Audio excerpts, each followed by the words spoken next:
स्वागत करता हूँ। आज हम लोग ज्योमेट्री पढ़ेंगे। ज्योमेट्री का मतलब होता है ज्यामिति। तो आज ज्यामिति में हम लोग लाइन्स एंड एंगल्स के बारे में पढ़ेंगे, रेखाएं एवं कोण। वैसे तो ये चैप्टर है क्लास 9 में पढ़ने को, लेकिन अगर लाइन्स की बात करें तो ये शुरुआत में क्लास 3 से ये स्टार्ट हो जाता है लाइन्स के बारे में। उसके बाद जैसे जैसे 4, 5, 6, 7, 8, 9, 10 तक हमें ये पढ़ने को मिलता है। तो ये क्लास 3 से लेकर 10 तक के बच्चों के लिए उपयोगी सिद्ध होगा, ऐसा मेरी आशा है। तो चलिए इस चैप्टर को स्टार्ट करते हैं। तो सबसे पहला पॉइंट क्या है? पॉइंट। पॉइंट का मतलब होता है बिंदु। ये बिंदु क्या होता है, पॉइंट क्या होता है? तो कहता है कि पॉइंट हैज नो लेंथ, यानी कि जिसमें ना लंबाई हो, नो ब्रेथ चौड़ाई, और नो थिकनेस और ना ही मोटाई हो।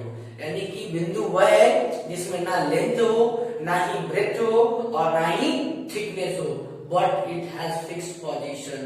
बट इसका स्थान जो हो वो निश्चित हो, नियत हो, उसे हम क्या कहते हैं?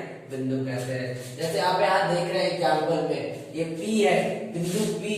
ये क्या है? इसमें ना तो लंबाई है, ना चौड़ाई और ना ही मोटाई है, लेकिन इसका स्थान क्या है? नियत है या निश्चित है। तो ये point P, point S, point A, point G, ये सारे जो है पॉइंट है। इनमें ना तो इनका लंबाई है, ना ही कुछ चौड़ाई है और ना ही इनकी कुछ मोटाई है, इसलिए सारे क्या है? बिंदु है। लेकिन इसका स्थान क्या है? निश्चित है, नियत है। अब हम बात करते हैं लाइन। लाइन का मतलब होता है रेखा। कहता है a line has no end point, it can extend both side infinity length. कहता है कि रेखा वह है जिसके दोनों छोर या दोनों सिरों, छोर भी कह सकते हैं या सिरा भी कह सकते हैं। यानी कि ये मान लीजिए कि मेन हमारा लाइन क्या है? AB है। इस AB का A सिरा, ये B सिरा, इसको इंग्लिश में हम एंड पॉइंट कहते हैं। तो इसकी दोनों सिरों की, दोनों एंड पॉइंट की लंबाई जो होती है वो डिफिनिट नहीं होती है, अनिश्चित होती है। It can extend both side infinitely, यानी कि इसके दोनों सिरों को, दोनों छोर को, दोनों एंड पॉइंट्स को हम इन्फिनिटी यानी असीमित लंबाई तक बढ़ा सकते हैं, बढ़ाया जा सकता है। तो उसे हम क्या कहते हैं? रेखा। जैसे मान लीजिए कि हमने एक रेखा खींचा A और B। देखिए B बिंदु को C तक ले गए, C को फिर G तक ले गए, तो ये सारे क्या है? फिर A को K तक ले गए, उसके बाद M तक ले गए, यानी कि दोनों सिरों को हम A को M तक और B को G तक बढ़ा दिए। तो रेखा क्या कहता है? कि रेखा वह है जिसके दोनों सिरों की लंबाई निश्चित नहीं होती है और इसे असीमित लंबाई तक बढ़ाया जा सकता है। चलिए अब बात करते हैं हम रे का मतलब होता है किरण। किरण वह है जिसके एक सिरे की लंबाई निश्चित होती है और दूसरे सिरे को असीमित लंबाई तक बढ़ाया जा सकता है। यानी कि आप एग्जाम्पल में आपको दैनिक जीवन में जो आप ऑब्जर्व करते हैं उसकी बात, जैसे आप ट्यूबलाइट देखते हैं। ट्यूबलाइट, मान लीजिए कि ये ट्यूबलाइट है, तो यानी कि ट्यूबलाइट ये है, तो यहाँ से क्या हो रहा है? लाइट निकल रहा है, यानी कि लाइट निकलने का सोर्स पॉइंट क्या है? ये मान लेते हैं पॉइंट A है, और उसके बाद लाइट की जो किरणें निकलती है वो चारों ओर फैल जाती है। यानी एक बिंदु निश्चित है और दूसरी बिंदु अनिश्चित है। जैसे सूर्य की किरणें निकलती कहाँ से? स्टार्ट पॉइंट कहाँ है? सन। तो सन के बाहर तो नहीं था, सन से जैसे निकलती है तो एक पॉइंट सन हो गया जो निश्चित हो गया, और दूसरा पॉइंट पूरे अर्थ पर फैल जाती है या पूरे यूनिवर्स में फैल जाती है, तो दूसरा जो पॉइंट है वो डिफिनिट नहीं है, वो असीमित लंबाई तक बढ़ते फैलते चली जाती है। तो किरण क्या है?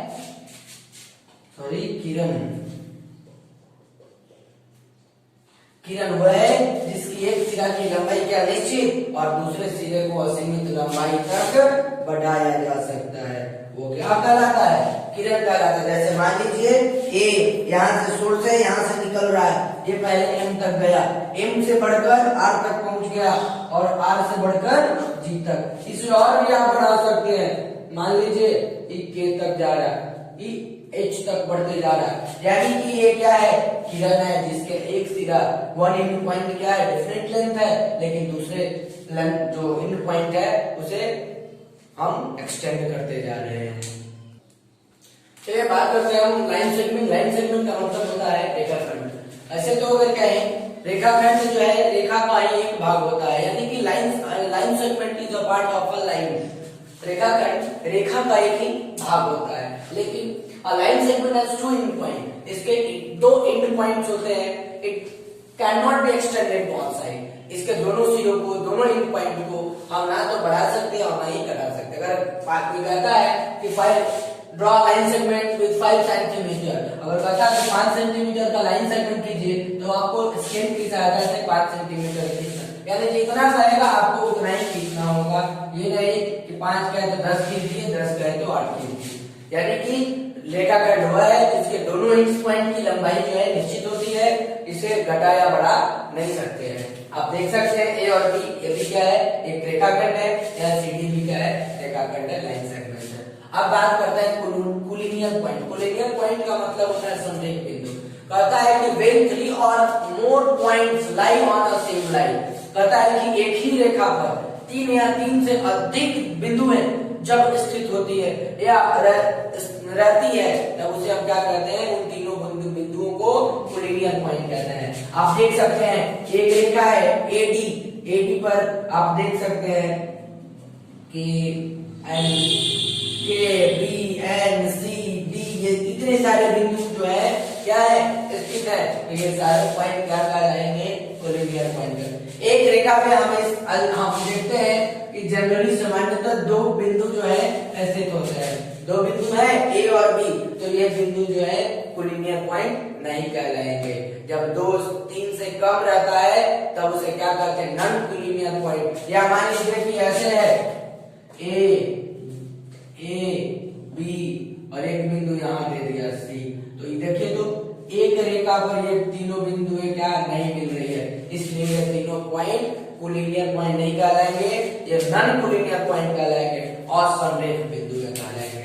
ठीक है, अब हम बात करते हैं एंगल। एंगल का मतलब होता है कोण। कोण क्या होता है कि जब दो रेखाएं when two rays meet on a point, जब दो रेखाएं किसी एक बिंदु पर मिलती है तब उससे होने वाले झुकाव। देखिए ये दोनों रेखा AO और OB, O बिंदु पर मिल रही है तो इन दोनों के बीच का जो झुकाव है उसे हम क्या कहते हैं, एंगल कहते हैं। एंगल जैसे कौन सा एंगल को ऐसे ये एंगल का साइन है, उसके बाद ए जो बीच में कौन सा एंगल बन रहा है ओ, तो उसको बीच में रखते हैं, और बी AOB। उसी तरह से COD यानी कि एंगल का साइन है, एंगल COD। तो क्या करता है कि जब दो रेखाएं किसी एक बिंदु पर मिलती है उनसे होने वाले झुकाव को हम क्या कहते हैं, अब कोण कहते हैं। चलिए अब हम पढ़ेंगे टाइप्स ऑफ एंगल, यानी कि कोणों के प्रकार। कोण कितने प्रकार के होते हैं, तो कोण बहुत सारे होते हैं। सबसे पहला है एक्यूट एंगल। एक्यूट एंगल का मतलब होता है न्यून कोण। उसके बाद right angle, obtuse angle, straight angle, उसके बाद रिफ्लेक्स एंगल, उसके बाद कॉम्प्लेक्स एंगल, उसके बाद कॉम्प्लीमेंट्री एंगल, उसके बाद supplementary angle, vertically opposite angle, linear pair of angle, adjacent angle, corresponding angle. यानी कोणों के बहुत सारे प्रकार हैं। तो सबसे पहले शुरुआत हम करते हैं एक्यूट एंगल से। एक्यूट एंगल का मतलब होता है न्यून कोण, यानी कि एन एंगल हुज मेजर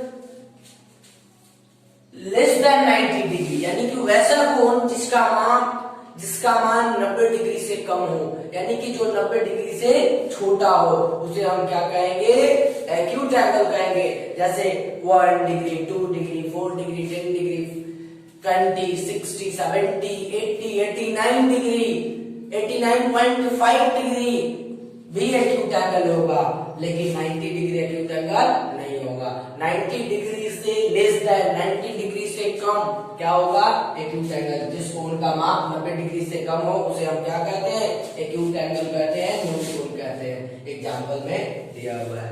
उसके बाद बात करते हैं राइट एंगल। राइट एंगल का मतलब होता है समकोण। An angle whose measure equal to 90 degree या हुज मेजर 90 डिग्री, यानी कि वह कोण जिसका माप 90 डिग्री हो। जो कोण 90 डिग्री का होगा वो वैसे कोण को हम समकोण राइट एंगल कहेंगे। जैसे आप देख लीजिए 90 डिग्री कैसे बनता है। एल अगर लिखते हैं तो 90 डिग्री होता है, AOB बराबर 90 डिग्री समकोण।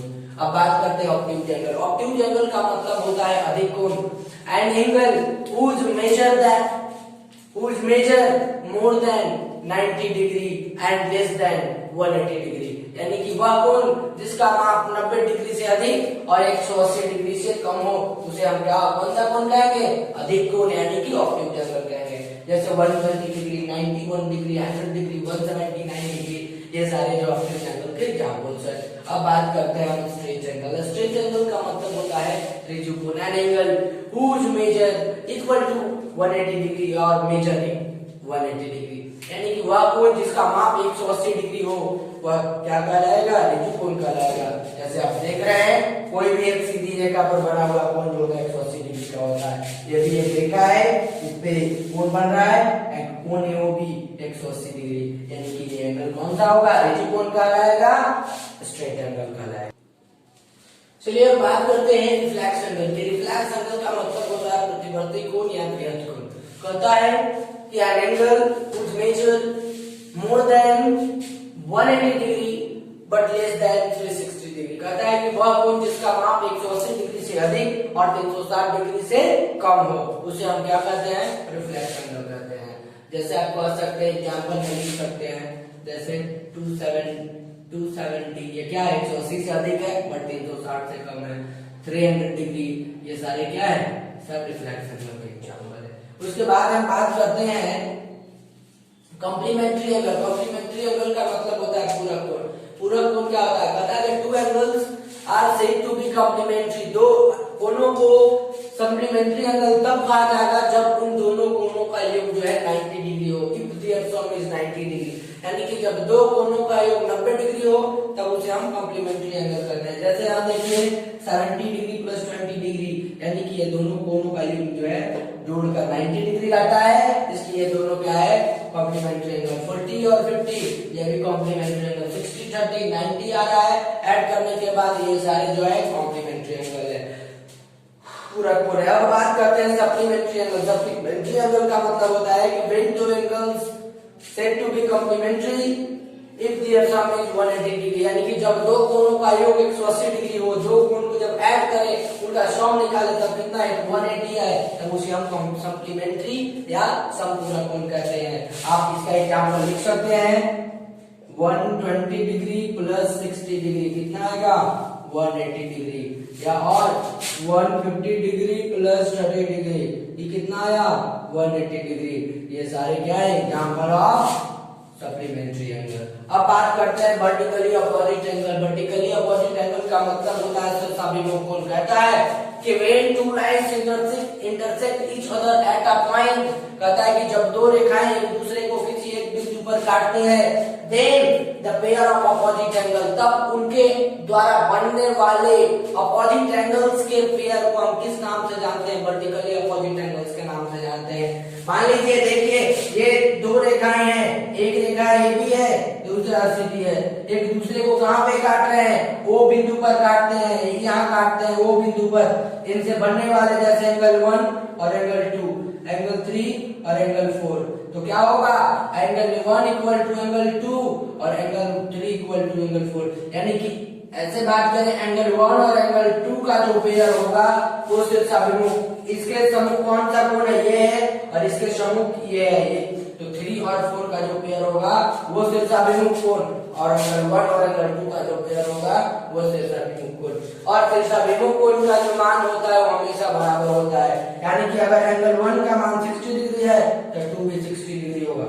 3 अगर 120 है तो 4 डिग्री, 4 एंगल 4 भी 120। यानी कि सममुख कोण जो होते हैं वो सिर्फ अभिमुख कोण के सममुख कोण समान होते हैं। चलिए बात करते हैं लीनियर पेयर ऑफ एंगल्स, यानी कि कोणों के रैखिक योग क्या होता है। कहता है कि two angles are said to be linear if they are adjacent form by two intersecting lines. कहता है कि दो ऐसे कोणों को जिनकी भिन्न भुजा है, दो विपरीत किरणें हो, कोणों को रखिए। यानी कि कहने का मतलब है कि जब एक रेखा है, आप देख सकते हैं बीच एक रेखा है, उसे दूसरी जब रेखा काटती है, मान लीजिए वो एक काट रही है, एक बिंदु पे काट रही है, ओ पे काट रही है, तो इससे दो कोण बन रहे हैं, एक एंगल 1 बन रहे हैं और एंगल 2। तो इन दोनों कोणों के युग्मों को हम क्या कहेंगे? आसन्न कोण कहेंगे। सॉरी, कोणों के रैखिक या रैखिक कोणों का युग्म कहेंगे। ऐसा भी हो सकता है कभी मान लीजिए कि एक रेखा है, एक रेखा पे और दो रेखाएं एक साथ काट दी है, तो कितने कोण बन रहे हैं? 1 2 3। तो ये जो तीनों कोणों का जो है, तीनों कोण जो है रैखिक कोणों का युग्म कहलाएंगे। और क्या होता है कि जितने भी रैखिक कोण बनते हैं किसी एक रेखा पर, तो उन कोणों का जो योग होता है वो 180 डिग्री होता है। इसमें एक कोण, दो कोण बन रहे हैं, एंगल 1 प्लस एंगल 2 बराबर 180 डिग्री। मान लीजिए यहाँ 3 बन रहा है, angle 1 plus angle 2 plus angle 3 बराबर 180 डिग्री। मान लीजिए कहीं 5 एंगल बनेंगे, तो क्या लिखेंगे? Angle 1 plus angle 2 plus angle 3 plus angle 4 plus angle 5 equal to 180 degree. यानी कि जितने भी एंगल बनते हैं उन सभी का योग, सभी का सम कितना होता है? 180 डिग्री होता है। चलिए अब हम बात करते हैं एडजेसेंट एंगल, आसन्न कोण। क्या कहता है कि two angles are adjacent when they have a common side. उनका एक साइड जो है कॉमन होगा, वेनिस्ट होगा, हैव अ कॉमन वर्टेक्स, और एक सिर्फ जो होगा वेनिस्ट होगा, बट डू नॉट ओवरलैप, यानी दोनों एक दूसरे पे ओवरलैप नहीं करते हैं। जैसे आप यहां देख लीजिए क्या है, बीडी एक रेखा है जो कि AB और BC दोनों के लिए क्या कर रहा है? वो कॉमन साइड है, और बिंदु पॉइंट B क्या है? एक कॉमन वर्टेक्स है। तब यहाँ क्या दो एंगल का निर्माण हो रहा है, एंगल ABD, इसके लिए भी BD, फिर DBC, या इसके लिए भी BD, यानी कि क्या है? एक कॉमन साइड है BD, और एक पॉइंट B क्या है? कॉमन वर्टेक्स है दोनों एंगल के लिए। इसलिए एंगल 1 यानी एंगल 1 और एंगल 2, इसको एंगल 1 एंगल 2, एंगल ABD और DBC दोनों युग्म क्या कहलाएगा? ये एडजेसेंट एंगल कहलाएगा। चलिए अब बात करते हैं ट्रांसवर्सल। ट्रांसवर्सल का मतलब होता है तिर्यक रेखा, यानी कि जब दो समांतर रेखाओं को when a line intersect two parallel lines with different points, कहता है कि जब दो समांतर रेखाओं को L और M क्या है? पैरेलल लाइंस है, उसे तीसरी रेखा T जो है डिफरेंट पॉइंट्स पर इंटरसेक्ट कर रही है, O पर और P पर, तब इस तीसरी रेखा T को हम क्या कहेंगे? ट्रांसवर्सल कहेंगे, तिर्यक रेखा कहेंगे। अब हम बात करते हैं कि तिर्यक रेखा द्वारा बहुत सारे जो है एंगल्स फॉर्म होते हैं, तो उनके बारे में हम बात करेंगे। चलिए देखिए, तिर्यक रेखा द्वारा जब जो कोण बनते हैं,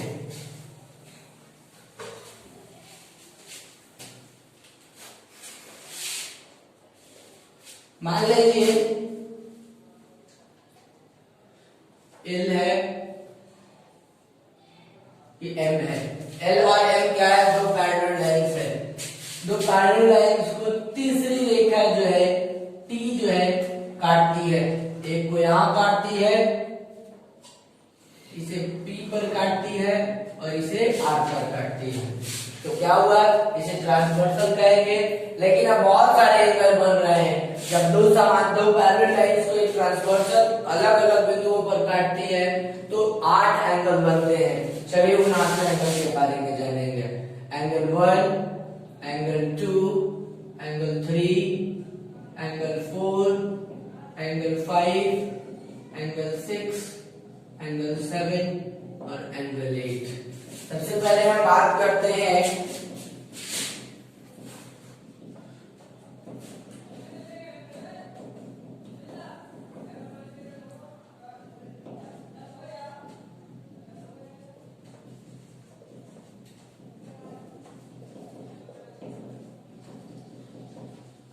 वर्टिकली अपोजिट एंगल, जिसे शीर्षाभिमुख कोण भी कहते हैं और सम्मुख कोण भी कहते हैं।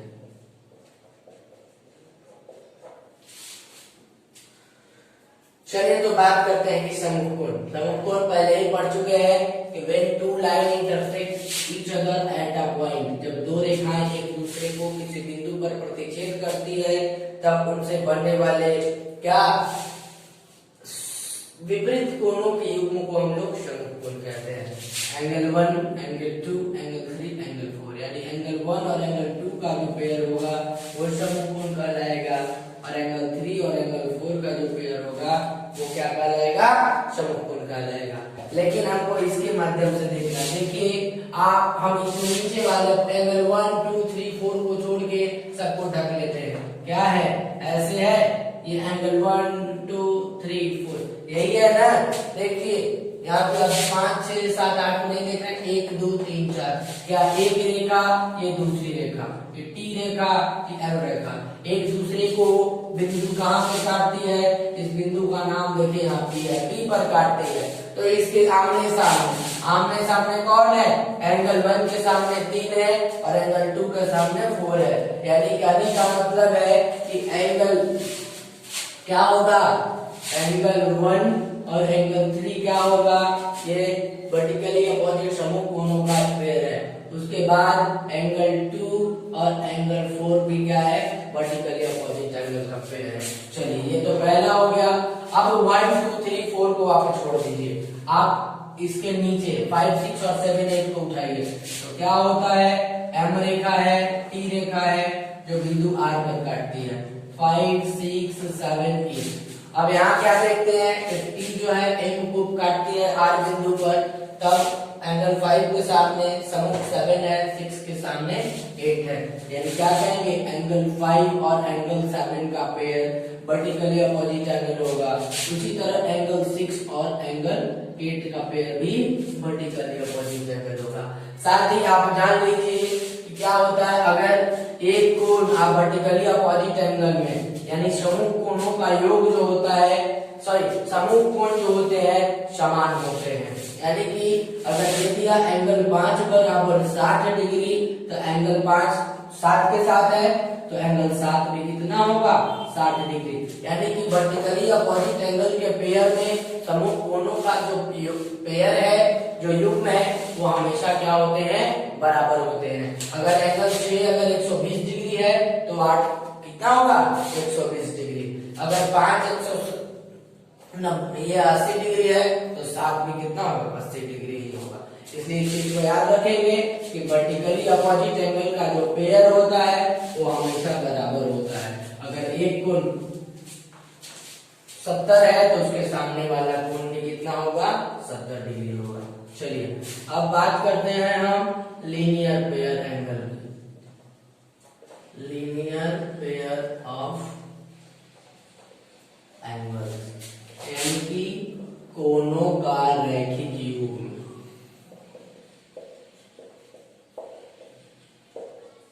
क्या हम बात किए थे कि जब एक रेखा पर जब दूसरी रेखा काटती है तो उससे जो कोण बनते हैं वो क्या कहलाते हैं, लीनियर पेयर ऑफ एंगल कहलाते हैं। देखिए एक रेखा है, अब हम 1 और 2 की बात करेंगे, इसके नीचे वाले सबको छोड़ देंगे।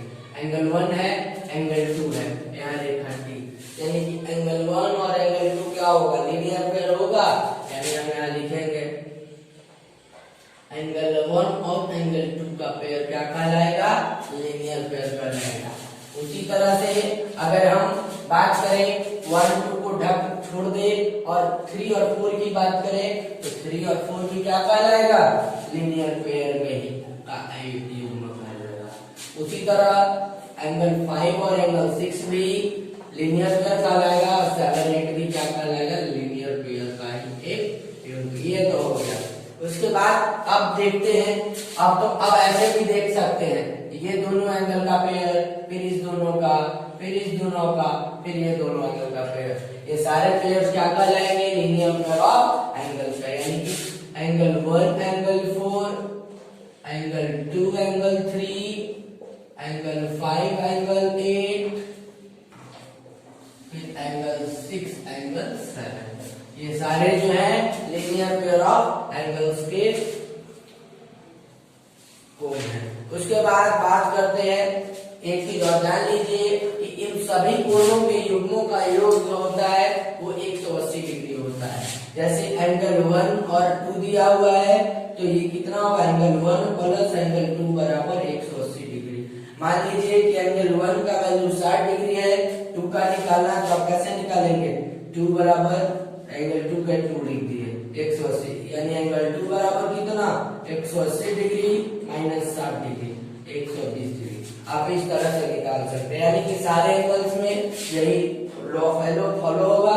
3 + 4 180, 5 + 6 180, यानी कि जितने भी आप पेयर देख रहे हैं लीनियर पेयर ऑफ एंगल्स में, सभी एंगल्स के जो पेयर होते हैं वो 180 डिग्री के योग के बराबर होते हैं।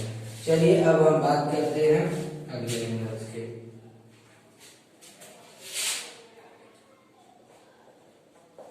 चलिए अगले एंगल बात करने से पहले थोड़ा बात कर लेते हैं इंटीरियर और एक्सटीरियर एंगल।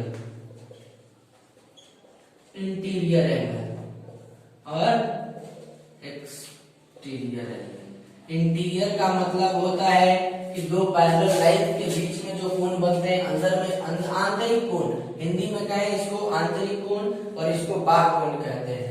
तो इंटीरियर एंगल का मतलब कि अंदर दोनों पैरेलल लाइंस के जो अंदर कोण बन रहे हैं, कौन कौन सा कोण बन रहा है, 3, 4, एंगल 3, एंगल 4, एंगल 5, एंगल 6। उसके बाद एक्सटीरियर एंगल कौन कौन सा है, एंगल 1, एंगल 2, एंगल 7, एंगल 8। ये जो है चार इंटीरियर, 3, 4, 5, 6 इंटीरियर एंगल है और 1, 2, 7, 8 एक्सटीरियर एंगल है। तो अब हम पढ़ना है हमको अल्टरनेट एंगल। अल्टरनेट एंगल का मतलब क्या होता है, अल्टरनेट एंगल, अल्टरनेट एंगल का मतलब होता है एकांतर कोण।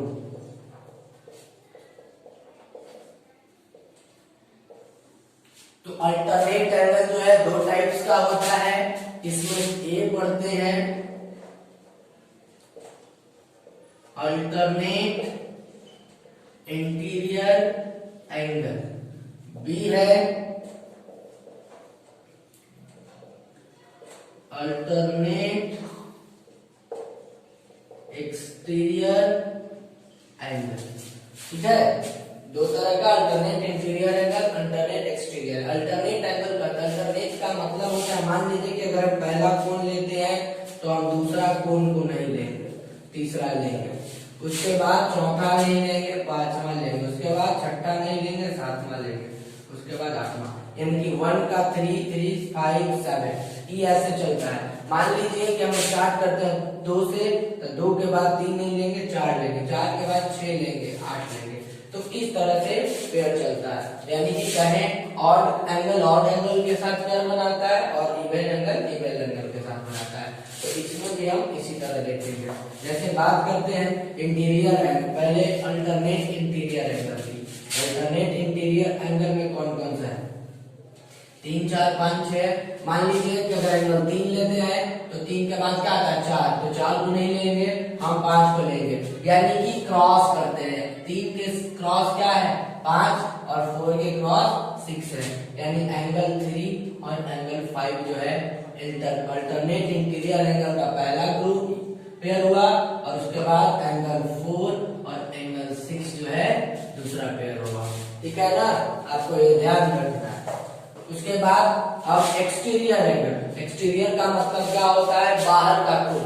तो 1, 2, 7, 8, तो 1 के सामने क्या है, अगर 1 लेते हैं तो 2 नहीं लेंगे, फिर क्या लेना पड़ेगा 7, उसके बाद 2 लेंगे तो 7 नहीं लेंगे, क्या लेंगे 8 लेंगे, यानी 1 के सामने क्या है 7 और 2 के सामने 8, यानी कि एंगल 1 एंगल 7, एंगल 2 एंगल 8, ये दोनों का पेयर क्या कहा जाता है, ये अल्टरनेट इंटीरियर एंगल, ये अल्टरनेट एक्सटीरियर एंगल। एक चीज और जान लें कि अल्टरनेट इंटीरियर एंगल का पेयर में अगर एक एंगल दिया, मान लीजिए कि हम एंगल 3 और एंगल 5 इंटीरियर एंगल की बात करते हैं, एंगल 3 बराबर अगर दे दिया है 80 डिग्री, तो एंगल 5 क्या होगा, तो क्या होता है एकांतर अंतर कोणों का जो मान होता है वो बराबर होता है एक दूसरे के। अगर 3 बराबर 80 डिग्री तो 5 बराबर भी क्या होगा 80 डिग्री होगा। मान लीजिए एंगल 1 और एंगल 7 की बात करते हैं, एंगल 1 बराबर 100 डिग्री दिया हुआ है, तो एंगल 7 भी कितना होगा 100 डिग्री, क्योंकि ये दोनों कोण आपस में क्या होते हैं बराबर होते हैं। चलिए अब हम बात करते हैं कॉरेस्पॉन्डिंग एंगल।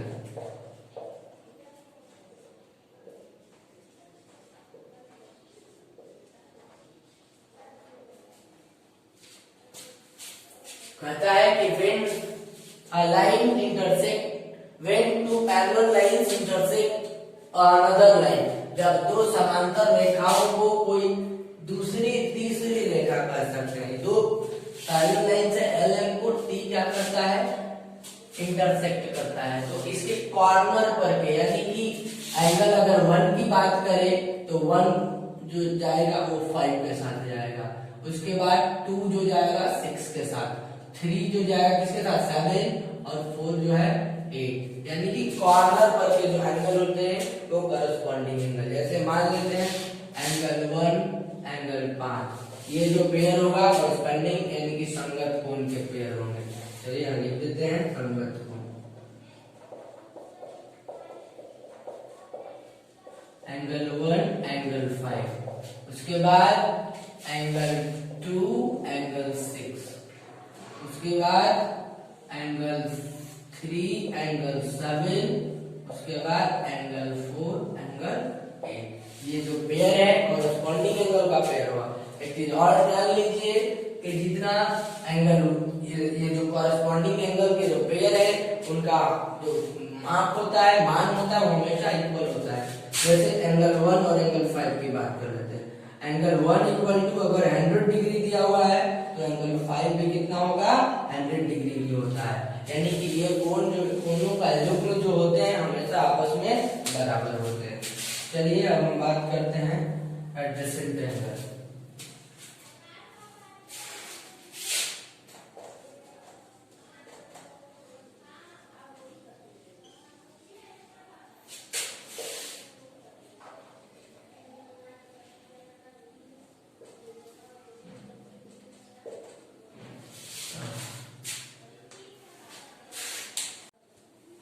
चलिए अब कुछ क्वेश्चन देख लेते हैं।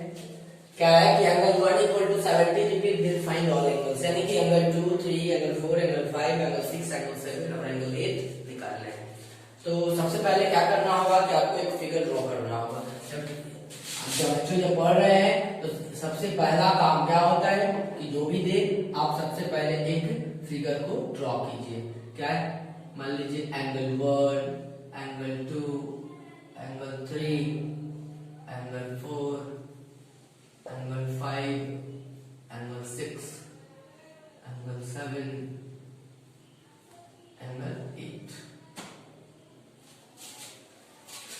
चलिए फिगर बन गया है। क्या कहता है, एंगल 170 डिग्री। हम यहाँ शो कर देते हैं कितना है, 70 डिग्री। तो एंगल 170 डिग्री है तो हम क्या जानते हैं, देखिए क्वेश्चन पे आते हैं कि एंगल 1 और एंगल 2 को, जब एंगल 1 और एंगल 2 का जो पेयर है वो क्या कहलाता है, लीनियर पेयर ऑफ एंगल से, कोणों के रैखिक युग्म से क्या होते हैं, दोनों कोणों का योग 180 डिग्री हो सकता होता है। देखेंगे angle 1 equal to 70 degree according to question, angle 1 plus angle 2 बराबर 180 डिग्री। क्यों लिख सकते हैं, LPA शॉर्ट में लिखे हैं लीनियर पेयर ऑफ एंगल, कोणों का रैखिक युग्म लिख सकते हैं ना। तो angle 1 equal to 70 degree, angle 2 पता नहीं है, निकालना है 80 डिग्री, इसलिए एंगल 2 कितना होगा, 180 डिग्री माइनस 70 डिग्री, यानी कितना 110 डिग्री। ठीक है ना, एंगल 170 डिग्री टू 110 डिग्री। चलिए अब बात करते हैं एंगल 2 इक्वल टू, लिख सकते हैं एंगल 2 इक्वल टू 4। एंगल 2 के सामने कौन सा कोण है, 4। तो क्या करते हैं कि जब when two lines intersect each other at a point where opposite angles are equal, जब दो एंगल्स, दो रेखाएं एक दूसरे को किसी बिंदु पर काटते हैं तो उसके सामने का कोण जो है, अपोजिट एंगल जो है इक्वल होता है। तो एंगल 2 इक्वल टू एंगल 4 होगा कहां से, BOA, इसको शॉर्ट में कहते हैं वर्टिकली अपोजिट एंगल, यानी सम्मुख कोण से सिर्फ अभिमुख कोण से। इसलिए एंगल 2 कितना था, 120 डिग्री, इसलिए एंगल 4 बराबर कितना होगा, 110 डिग्री। हो गया।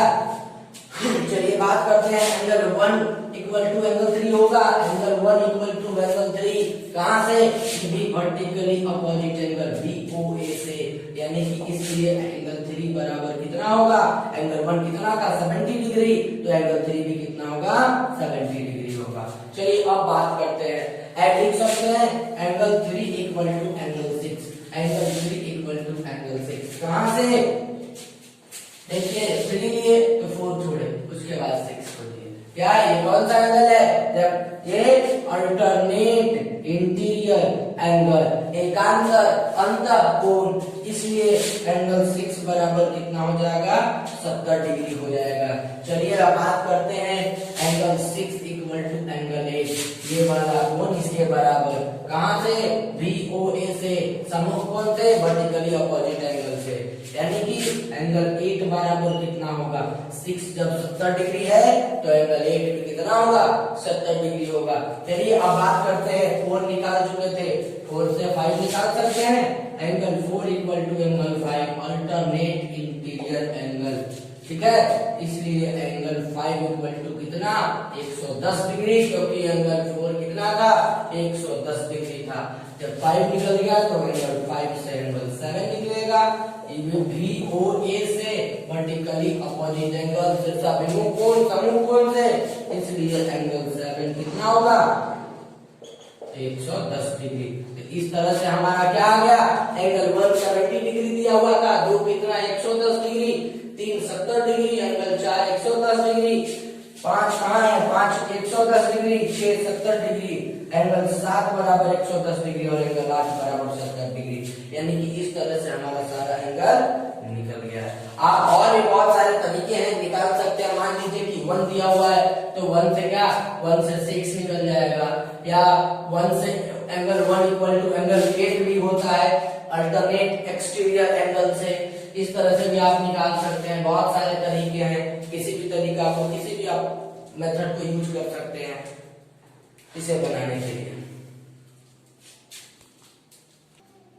चलिए पहले उस क्वेश्चन में क्या देखें कि अगर 1 का वैल्यू 70 डिग्री में दिया हुआ था तब हम आसानी से निकाल लिए, लेकिन यहाँ हमें डिग्री मालूम नहीं, angle 1 equal to 3x plus 7 degree है और 2 बराबर एंगल 2 बराबर 2x प्लस 3 डिग्री है, और अब हमको सभी कोणों का एंगल 1 का भी निकालना है, 2 का भी निकालना है, सभी एंगल डिग्री में निकालना है। तो चलिए हम जानते हैं कि एंगल 1 इक्वल टू एंगल 2 होता है 180 degree.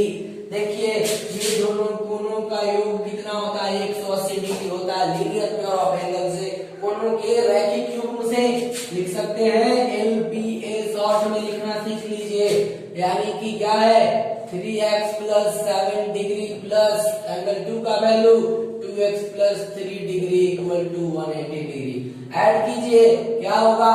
5x plus 10 degree equal to 180 degree, और 5x 10 उधर जाएगा, क्या हो जाएगा? माइनस हो जाएगा, और 5x इक्वल टू 170 डिग्री, इसलिए x equal to 170 degree by 5 कितना बार में?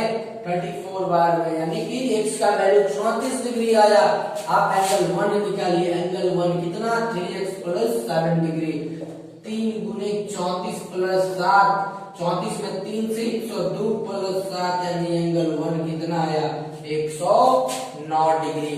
उसके बाद बात करते हैं एंगल 2 का, 2x प्लस 3 डिग्री, 2 गुने 34 प्लस 3, यानी कि 34 दूनी 68 और 3 कितना? एंगल 2 बराबर कितना आया? 71 डिग्री आया। 109 और 71 को जोड़ेंगे तो कितना आएगा? 180 आएगा। चलिए एंगल 1 और एंगल 2 डिग्री में आ गया, तब जब एंगल 1 और 2 आ गया तो बाकी एंगल निकाल सकते हैं। एंगल 1 इक्वल टू एंगल 3, ये कोण इसके बराबर होगा वर्टिकली अपोजिट एंगल से, इसलिए एंगल 3 जो होगा कितना होगा? एंगल 3 बराबर कितना? एंगल 1 जितना? 109 डिग्री। चलिए अब बात करते हैं एंगल 4 का, तो एंगल 2 बराबर, एंगल 2 जो होगा एंगल 4 के बराबर होगा। VOA से वर्टिकली अपोजिट एंगल, दूसरा विमुख कोण से, इसलिए एंगल 4 बराबर कितना? 2 बराबर 71 डिग्री है, तो 4 बराबर भी 71 डिग्री। उसके बाद लिख सकते हैं एंगल 1 बराबर एंगल 7, एंगल 1 बराबर एंगल 7 होगा कहां से? अल्टरनेट एक्सटीरियर एंगल से, एकांतर बाह्य कोण से, इसलिए एंगल 7 बराबर भी 109 डिग्री। फिर उसके बाद एंगल 2 बराबर एंगल 8 लिख सकते हैं, कहां से? अल्टरनेट एक्सटीरियर एंगल, यानी कि एंगल 8 बराबर भी 71 डिग्री। अभी 5 और 6 नहीं निकला है, निकाल लें। एंगल 3 बराबर एंगल 5, कहां से? अल्टरनेट इंटीरियर एंगल, इससे भी आप निकाल सकते हैं। नहीं तो चलिए दूसरा ही मेथड लगा देते हैं। लिख सकते हैं angle 1 equal to angle 5। Angle 1 जो होगा एंगल 5 के बराबर होगा कहां से? Corresponding angle. चलिए तो एंगल 1 इक्वल टू एंगल 5 ये वाला एंगल इसके बराबर होगा कॉरस्पॉन्डिंग एंगल से। इस बार दूसरा नया मेथड लगा दिए, क्योंकि पिछला बार 3 into 5 किए थे कहां से? अल्टरनेटिव पीरियड से, लेकिन इस बार 1 से 5 को लगा दिए अल्टरनेट क्या? Corresponding angle. इसलिए एंगल 5 इक्वल टू कितना हो जाएगा? कितना होगा? 109 डिग्री। अब एक बच गया, लिख सकते हैं एंगल 2 इक्वल टू एंगल 6 कहां से? ये भी कॉरस्पॉन्डिंग एंगल से, इसलिए एंगल 6 बराबर क्या हो जाएगा? 71 डिग्री। देखिए 1 2 3 4 आपका 5 6 7 और 8 सारे एंगल निकल चुके हैं। तो आपको निकालने हैं, बहुत सारे मेथड है, किसी भी मेथड को आप फॉलो कीजिए। और साथ ही साथ आज के लिए धन्यवाद। फिर अगले क्लास में नए वीडियो के साथ मिलेंगे। वीडियोज को लाइक करें, चैनल को सब्सक्राइब करें और साथ ही साथ अपने दोस्तों को शेयर करना ना भूलें।